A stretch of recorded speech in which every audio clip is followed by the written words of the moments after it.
Real question, my friend. When did sin stop scaring you? And here's what I mean. There was a time when that sin you're holding on to, it terrified you. You remember it, my friend? Before you gave in, your heart was pounding and you knew better. You felt it. Now it's Tuesday. You do it again. And this time you barely blink. That gap between how you used to feel and how you feel now, that's not you getting comfortable. That's something dangerous happening in your spirit and almost nobody talks about. Before we dive into today's message, if you don't mind quickly hitting that like and subscribe button, it would really help and support the channel. Okay, on to today's message. Here's what the Bible calls it. And this is where it gets very real, my friend. If we hit in the scripture in 1 Timothy chapter 4, verse 2, this is what it says here. Speaking lies and hypocrisy, having their conscience seared with a hot iron. You see that picture? A seared conscience. You know what happens when you burn skin with a hot iron? The nerves die. You can't feel it anymore and it doesn't hurt. Why? Because it cannot feel. That's the enemy, sneaky schnottens right here. I hate Snatan. That is the enemy's whole strategy, my friend. He doesn't make you love sin, but what he does instead is he makes you numb to it. He sears the place where God's warning used to land. So the sin you used to grieve over, you don't grieve anymore. Think of it like this. You never throw a frog in boiling water because it jumps out, but you put it in cold water and then you heat it 1 degree at a time. It stays. The frog doesn't feel the moment it's cooked. It just, goes numb. That is you, my friend. Sin didn't arrive as an earthquake, obviously. No, sin came as a slow temperature change. The small compromise, the prayer you skip, the conviction you talk yourself out of 1 degree at a time.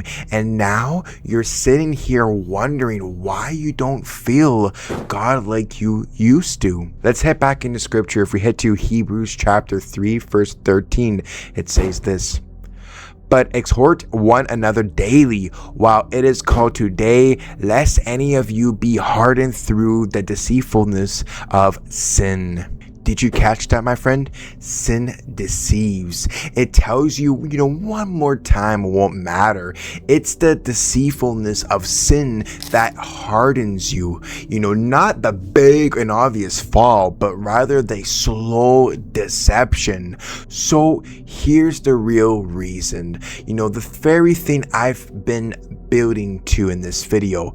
You did not lose your fear of God because, God left or anything like that. No. You lost it because you stopped beholding him.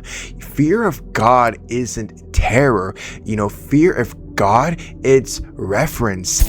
And you can't, manufacture reverence for a God you've stopped looking at. When you only look at your sin, you feel guilt. But when you look at him, Jesus Christ, his holiness, his glory, the fear returns on its own. And not a scary fear, of course, but rather a holy one. Oh, fear the Lord, ye his saints, for there is no want to them that fear him.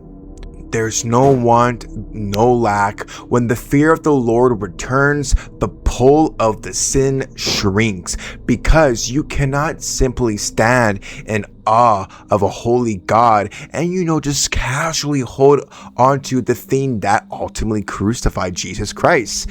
It becomes impossible. So my friend, here is your one move today. And that is this. It is not, trying harder to feel scared, but rather it's simply just, turning your eyes back on Jesus Christ.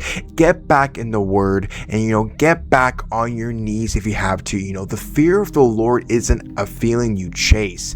The fear of the Lord, it's a fire that returns when you get close to the flame again. If there's one thing to take away from this video, it is simply this: turn back to Jesus Christ. Jesus did not come to condemn the numb. Jesus came to wake you up. So my friend, if you made it this far in the video and you wanted to participate in this quick short prayer, feel free to do so with me. Heavenly Father, thank you so much for forgiving me for growing numb. Sear my heart again, but this time with love. Restore the fear of the Lord in me and pull me out of the cold water before it's too late.